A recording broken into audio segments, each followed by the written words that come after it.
your purpose. And kani, vision defines your success. Yes, true. Yan. Hindi mo tapat. Gusto kang success. Magsugod ang tanan sa imuhang pananaon. Yes, yes. Unang kami sa Ecclesia, kami ng mga leaders, unang-una ginabuild yun ni Lord sa amuha is our ability to believe.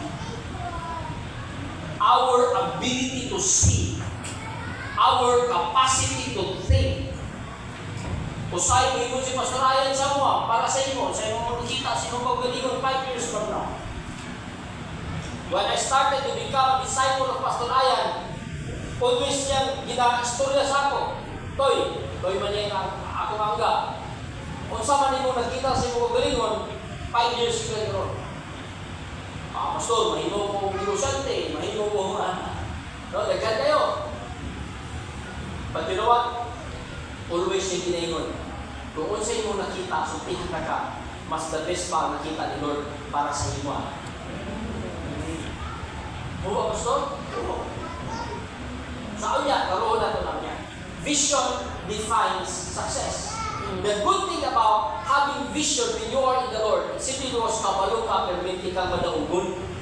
Nga naman, Amen, amen. sabi ni Lord, I will never forsake you, I will never leave you, I will even go before you. Yes, yes, amen. No?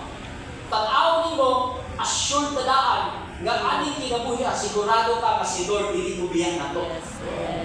And as long as si Lord, dili mo biyak na to, pero hindi kita madaugon. Yes, amen. I remember the time when Moses was instructed by the Lord to tell the people of Israel to go, to cross to the promised land. Unfortunately, wala i-cross ang mga Israelites. Ingon si Lord, they treated me with contempt. Wala din nag-restrictuhan ang akong order. Naanad din Mag-cross na sila. I instructed you to cross. Pero wala. Sige, dire na ta. And the people cried out, sige Moses, ito si Lord, mag-cross na lang mi. Sige Moses, ito si Lord, bato na mi. Umuubay na mi siya. Ingon din si Moses, Lord, bato na mga tao, Lord, mag-cross na sila. So ano, mag-cross na sila?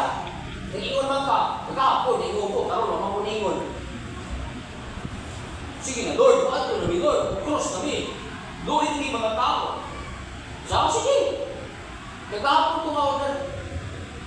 Kung gusto din mo cross, mag-cross ko. Pagkatulad nito, you go inside the promised land, paubanan mo na po sa murong anghel, grabe. Angelic protection,